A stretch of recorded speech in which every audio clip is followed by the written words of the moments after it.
Siku ya harusi yangu ilipaswa kuwa siku yenye furaha kuliko zote maishani mwangu. Lakini ndani ya dakika chache tu nilijikuta nikikimbia chumbani kama mtu anayekimbia hatari isiyoonekana. Nilikuwa nashindwa kupumua. Moyo ulikuwa unapiga kwa nguvu kiasi kwamba nilihisi kama utapasuka. Na kilichonifanya nikimbia si mtu, si kelele, bali ni kile nilichokiona mbele ya macho yangu. Na mpaka leo bado sijui kama nilipaswa kubaki au kukimbia kabisa milele. Jasmine alikuwa msichana ambaye kila mtu angependa awe mke wake. Alikuwa mpole, mwenye heshima, na zaidi ya yote alikuwa naamini katika mapenzi ya kweli. Si yale ya haraka haraka, si yale ya majaribio. Yeye aliamini kitu kimoja tu: subiri mpaka ndoa. Wengi walimcheka, wengine walimwambia zama zimebadilika. Lakini Jasmine alikuwa na msimamo. Na ndiyo maana alipokutana na James, mambo yalionekana kama hadithi na ndoto. James alikuwa na kila kitu ambacho mwanamke anakihitaji: mwenye mafanikio, mwenye sura nzuri, mwenye kujali, na zaidi ya yote alimpenda Jasmine kwa dhati. Lakini kulikuwa na kitu kimoja, kitu ambacho James hakuwahi kukisema, na kila alipokuwa karibu kukisema, alipotezea tu. Uhusiano wao ulikuwa mtamu: simu za usiku, vicheko visivyoisha, mipango ya maisha ya baadaye. Na kila siku Jasmine alizidi kumpenda. Lakini kulikuwa na jambo moja la ajabu. Kila James alipokuwa na mahusiano ya kimwili na mwanamke yeyote kabla yake, mambo yaliharibika ghafla. Hakuna aliyewahi kubaki. Hakuna aliyewahi kueleza sababu. Na kila alipojaribu kuanza upya, mambo yalikuwa yale yale: kukimbia chumbani, kuogopa na hofu, na ndani ya hofu ambayo hakuna aliyewahi kuieleza kwa maneno. Siku moja, James alisimama mbele ya kioo chake na kujiangalia kwa muda mrefu. Alishusha pumzi ndefu na kwa sauti ya chini akajiambia, labda sitawahi kuwa na mtu wa kuvumilia maumbile yangu. Lakini hakujua maisha yalikuwa yanamwandalia kitu ambacho hakutarajia kabisa. Alipokutana na Jasmine, kitu cha kwanza alichosikia kutoka kwake kilimfanya asimame. Jasmine alimwangalia moja kwa moja machoni na kwa utulivu akasema, mimi siamini kwenye kujuana kabla ya ndoa. Kwa sekunde chache, James hakujibu. Alikuwa kimya, lakini ndani yake kulikuwa na furaha ambayo hakuwahi kuisikia kwa muda mrefu. Kwa mara ya kwanza, alihisi kuna tumaini. Mwaka mmoja ulipita haraka na siku ya harusi ilifika. Kila kitu kilikuwa kizuri: nguo, mziki, tabasamu, na macho ya Jasmine yalikuwa yanang'aa kwa furaha. Alikuwa anaamini amepata mwanaume sahihi, mwanaume ambaye atamlinda, atampenda na atamfanya ajisikie salama. Lakini usiku ulipofika, ndipo kila kitu kilianza kubadilika. Pole pole, kimya kimya, bila hata kutoa onyo. Walipoingia kwenye chumba cha hoteli, kulikuwa na ukimya wa ajabu. Jasmine alikuwa na aibu, lakini pia alikuwa na furaha. James alionekana mtulivu, lakini ndani yake kulikuwa na hofu, hofu aliyokuwa ameificha kwa muda mrefu sana. Jasmine aliingia bafuni, akasimama mbele ya kioo, akavuta pumzi ndefu, na kwa sauti ya chini akasema, Jasmine, sasa wewe ni mke. Alijitabasamu kidogo, lakini hakujua dakika chache zijazo zingebadilisha kila kitu. Alipotoka bafuni, chumba kilikuwa kimya. Mwanga ulikuwa hafifu, na James alikuwa amekaa kimya akimwangalia, kwa macho yaliyochanganya mapenzi na kitu kingine ambacho Jasmine hakukielewa. Uko tayari? James aliuliza kwa sauti ya upole. Jasmine alitikisa kichwa taratibu. Labda tuzime taa, alisema kwa aibu. James alisimama, akaenda kuzima taa. Chumba kikawa kimya kabisa. Giza likachukua nafasi. Kwa sekunde chache, hakuna aliyesema kitu. Kulikuwa na pumzi tu na mapigo ya mioyo yao. Halafu, sekunde chache baadaye, Jasmine alitoa kelele ndogo. Kisha kimya kikatawala. Lakini ghafla, kelele kubwa ilisikika. Kelele ya hofu. Kelele ambayo haikuwa ya kawaida. Jasmine aliruka kutoka kitandani. Akaenda kuwasha taa kwa haraka, na alipogeuka, akamwangalia James kwa macho yaliyokuwa yamejaa mshtuko. Mwili wake ukatetemeka. Akajaribu kusema kitu, lakini sauti haikutoka. Na kile alichokiona ndicho kilimfanya apoteze fahamu pale pale. Jasmine alipoanguka chini, James alishtuka. Kwa sekunde chache alibaki amesimama tu kama mtu aliyegandishwa. Lakini alipogundua Jasmine hasogei, ndipo hofu ilimvaa ghafla. Jasmine, Jasmine, tafadhali amka. Sauti yake ilikuwa ya wasiwasi. Alimnyanyua kwa haraka, akajaribu kumtikisa kidogo. Hakukuwa na jibu. Dakika chache baadaye, James alikuwa tayari ndani ya gari akiendesha kwa kasi usiku ule. Barabara zilikuwa tulivu, lakini ndani ya gari kulikuwa na hofu nzito. Aliendelea kumtazama Jasmine kila baada ya sekunde chache. Mungu, isiwe hivi tena, alinong'ona peke yake. Ilikuwa si mara ya kwanza, na hilo ndilo lilikuwa linamuumiza zaidi. Walipofika hospitali, madaktari walimchukua Jasmine haraka. James alibaki nje ya chumba, akitembea bila mwelekeo. Mikono yake ilikuwa inatetemeka. Kichwa chake kilikuwa kimejaa mawazo. Na swali moja tu lilikuwa linajirudia tena na tena. Kwa nini kila mara inakuwa hivi?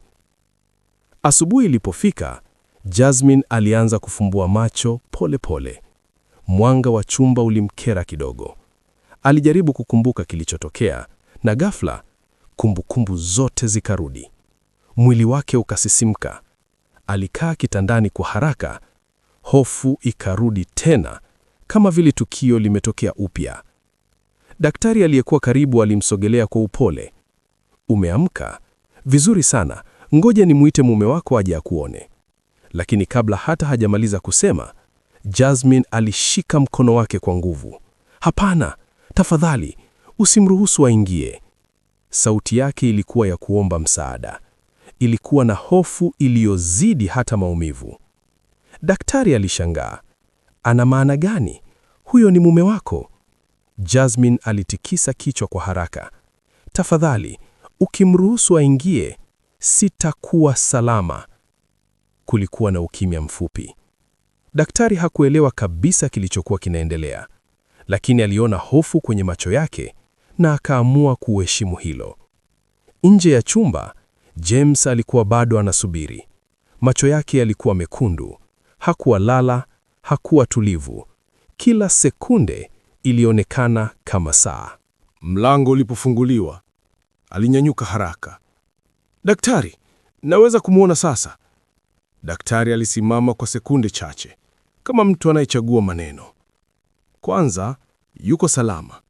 Lakini James alikunja uso. Lakini nini? Anahitaji muda. Maneno hayo yalimpiga kama kitu kizito. Muda wa nini? Mimi ni mume wake. Lakini kabla hajapata jibu, mlango ulifungwa tena. Na kwa mara ya kwanza, James alihisi kama mtu aliyesukumwa mbali na maisha yake mwenyewe. Muda ulipita, lakini James hakuweza kuvumilia. Aliamua kuingia mwenyewe.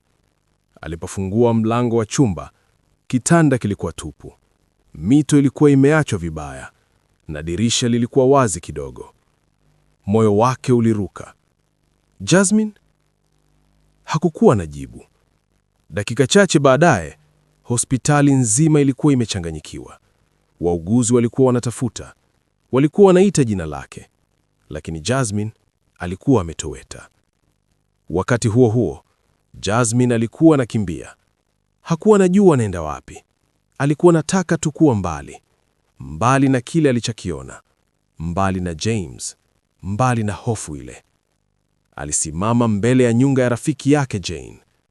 Aligonga mlango kwa haraka. Mlango ulipofunguliwa, Jane alishangaa. Jasmine, wewe si ulipaswa kuwa? Lakini kabla hajamaliza, Jasmine aliingia ndani moja kwa moja. Akaanguka kwenye kochi. Kupumua kwake kulikuwa juu. Jane alikaa karibu naye. Nini kimetokea? Uko sawa? Jasmine hakujibu mara moja.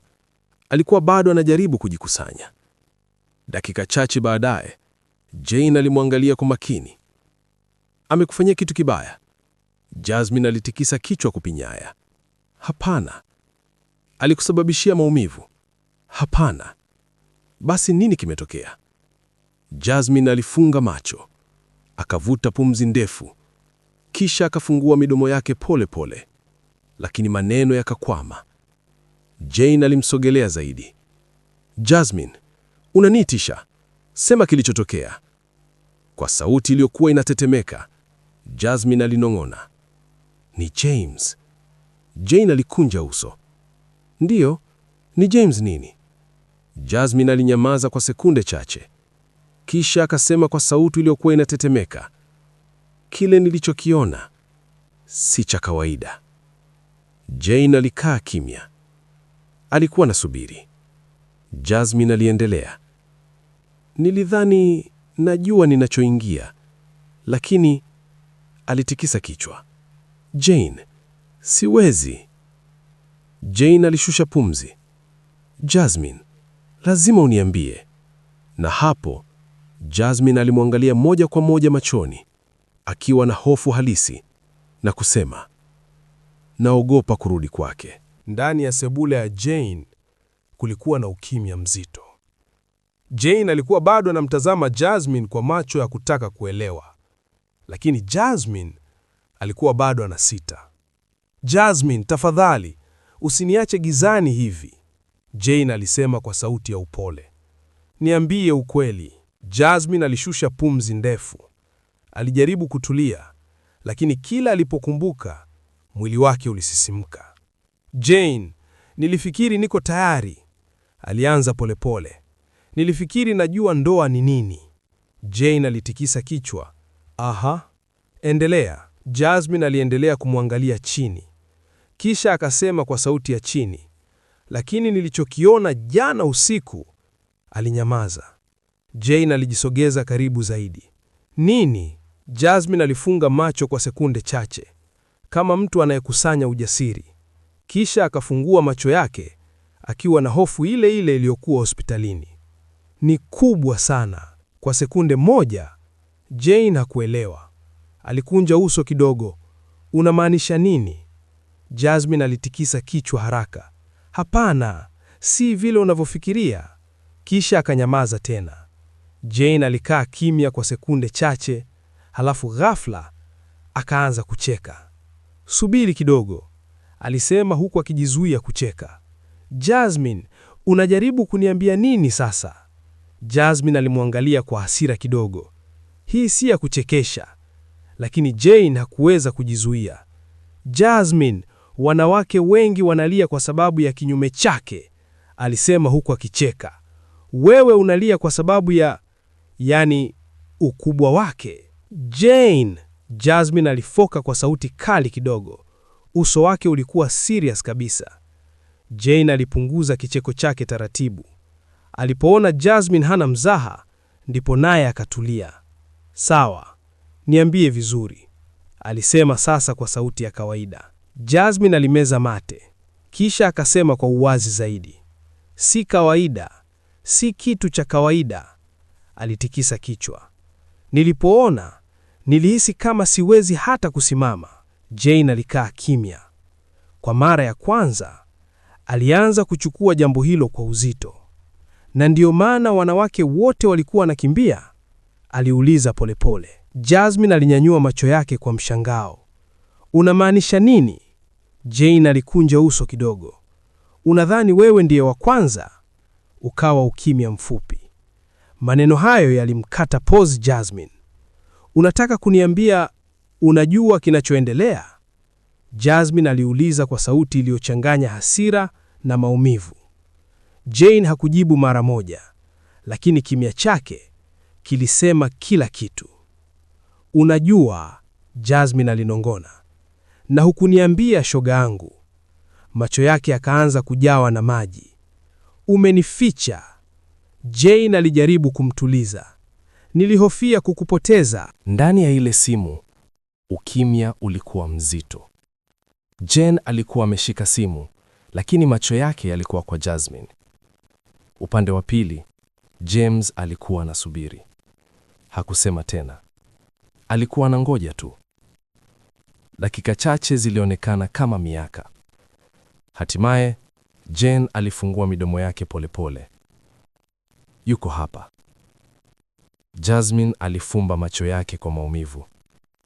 Alijua hakukuwa na pa kukimbilia tena. Jane alimpa simu taratibu. Mwambie unachohisi, alinong'ona.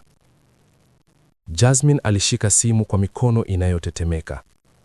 Kwa sekunde chache hakusema kitu. Kisha kwa sauti ya chini sana, hello. Upande wa pili, James alivuta pumzi ndefu, kama mtu aliyekuwa anasubiri sauti hiyo kwa muda mrefu sana. Jasmine, aliita kwa upole. Kimya kilifuata tena, lakini kimya hicho kilikuwa na hisia nyingi ndani yake. Kwa nini uliondoka? James aliuliza. Hakukuwa na hasira kwenye sauti yake. Kulikuwa na maumivu tu. Jasmine alimeza mate. Hakujua aanzie wapi.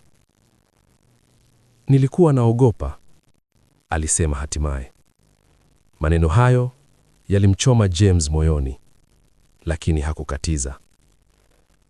Naogopa maisha ambayo sijui kama naweza kuishi, Jasmine aliendelea. Sauti yake ilianza kubadilika. Nilidhani ndoa ni furaha, lakini nilichokiona kilinifanya nijihisi mdogo sana. James alifumba macho yake polepole. Kwa mara ya kwanza, alikuwa anasikia ukweli ambao watu wengine walikuwa wanaukimbia bila kusema. Kwa nini kuniambia? Jasmine aliuliza ghafla. Sauti yake sasa ilikuwa na nguvu zaidi. Kwa nini uliniambia tu baada ya ndoa? Ukawa ukimya mfupi. James alifungua macho yake polepole. Kisha akasema kwa utulivu, kwa sababu niliogopa kukupoteza. Jasmine alinyamaza. Nilijaribu mara nyingi kabla yako, James aliendelea. Na kila mara ilimalizika vile vile. Alishusha pumzi ndefu. Kila mtu alikimbia. Maneno hayo yalimfanya Jasmine anyamaze kabisa. Kwa mara ya kwanza, aliona upande ambao hakuwahi kufikiria. Sikukuambia, si kwa sababu nilitaka kukudanganya, James alisema, bali kwa sababu nilikuwa nimechoka kuachwa. Ndani ya ile sebule kulikuwa na ukimya mzito. Jane alikuwa kimya. Hata yeye hakuwa anacheka tena. Jasmine alishika simu kwa nguvu zaidi. Moyo wake ulianza kubadilika polepole. Lakini hofu haikuwa imeondoka. Lakini bado naogopa, alisema kwa ukweli. Siwezi kujilazimisha nisihisi ninavyohisi. James alitikisa kichwa polepole, ingawa Jasmine hakuweza kumuona. Na sitakulazimisha, alijibu kwa utulivu. Maneno hayo yalimshangaza Jasmine. Lakini naomba kitu kimoja, James aliendelea. Jasmine alikaa kimya. Alikuwa anasikiliza. Nipe nafasi, James alisema. Tusikimbiane, tujaribu kuelewana. Jasmine alifumba macho yake. Maneno hayo yalimgusa mahali fulani ndani yake. Lakini kabla hajajibu, Jane alisimama ghafla. Kuna kitu hamjui, alisema. Jasmine alifungua macho yake haraka. Ha? Jane aligeuza macho yake kwao wote. Uso wake ulikuwa serious kabisa. Mnafikiria hii ni kuhusu hofu tu, alisema polepole. Lakini si hivyo. Jasmine alishtuka. Unamaanisha nini? Jane alinyamaza kwa sekunde chache, kama mtu anayechagua kusema ukweli au kuuficha. Kisha akasema, Jasmine, kuna kitu uliwahi kuniambia zamani. Jasmine alikunja uso. Kitu gani? Jane alimwangalia moja kwa moja machoni. Ulisema kuna kitu kinakufanya uogope ukaribu na wanaume. Moyo wa Jasmine uliruka. Na ulisema hutaki mtu ajue. Jane aliendelea. Kimya kilitawala. James upande wa pili wa simu alikuwa anasikiliza kwa makini. Jane, acha, Jasmine alisema kwa hofu. Lakini alikuwa amechelewa. Jane alishusha pumzi ndefu. Kisha akasema, hii si mara ya kwanza wewe kuogopa. Jasmine aliganda. Kwa mara ya kwanza, ukweli mwingine ulikuwa unaanza kujitokeza. Na James alianza kuelewa. Tatizo halikuwa lile alilodhani. Lilikuwa kubwa zaidi. Ndani ya ile sebule, ukimya ulikuwa mzito kuliko hapo awali. Jasmine alikuwa amesimama pale, moyo wake ukipiga kwa nguvu. Jane, tafadhali, alisema kwa sauti ya kuomba, lakini Jane alitikisa kichwa polepole. Huwezi kukimbia hili milele. Upande wa simu, James alikuwa kimya, lakini sasa alikuwa anasikiliza si kwa hofu, bali kwa kuelewa. Jane alishusha pumzi ndefu, kisha akaanza kusema kwa utulivu. Jasmine aliwahi kuniambia kuna siku alijaribu kumwamini mtu. Jasmine alifumba macho, kumbukumbu zikaanza kurudi. Lakini ile hali haikuisha vizuri. Jane aliendelea. Na tangu siku hiyo, alianza kuogopa ukaribu na wanaume. Kimya kilitawala. James alikaza macho yake.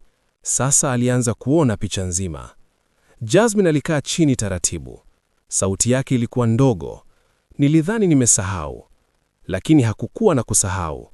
Kulikuwa na kuficha tu. Nilijilazimisha kuwa na nguvu. Aliendelea.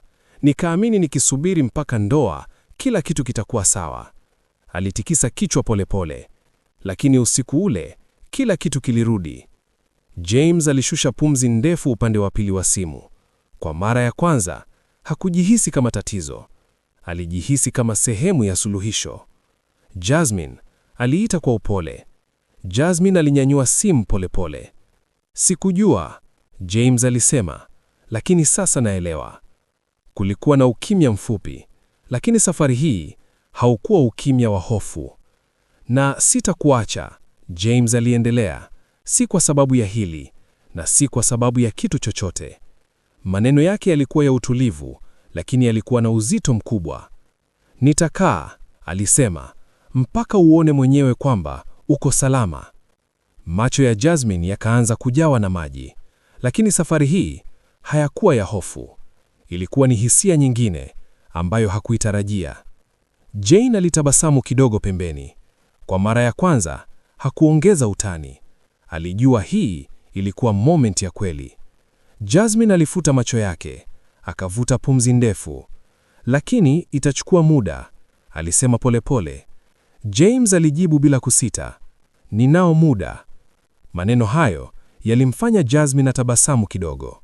Tabasamu la kwanza tangu usiku ule. Dakika chache baadaye, walikaa kimya. Lakini safari hii, kimya kilikuwa na amani ndani yake. Siku chache zilifuata. Polepole, Jasmine alianza kurudi. Sio kwa haraka, lakini kwa hatua ndogo ndogo. James hakumkimbiza, hakumlazimisha, alikuwa pale tu. Na kwa mara ya kwanza, Jasmine alianza kuona tofauti. Hakukuwa na presha, hakukuwa na hofu ile ile.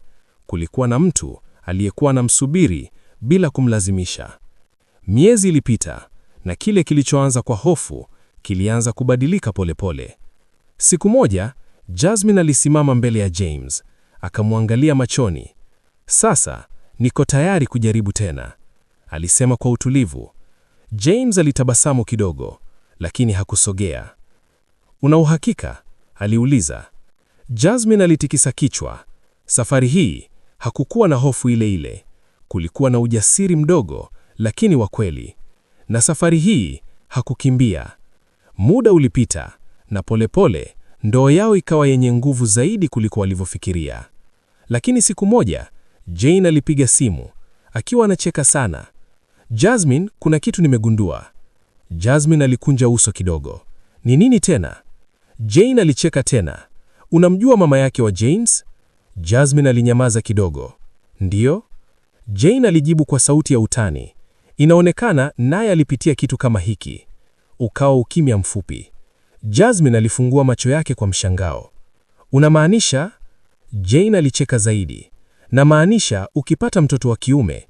Alinyamaza kidogo.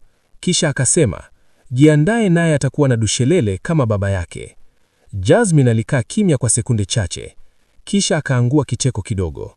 Jane, wewe huwezi kuacha ujinga wako tu. Lakini ndani yake alijua kitu kimoja. Hofu aliyokuwa nayo haikuwa mwisho wa hadithi yake. Ilikuwa mwanzo wa safari yake. Na safari hii hakuwa peke yake. Hiyo ndiyo ilikuwa hadithi ya leo. Je, wewe ungefanya nini kama ungekuwa Jasmine?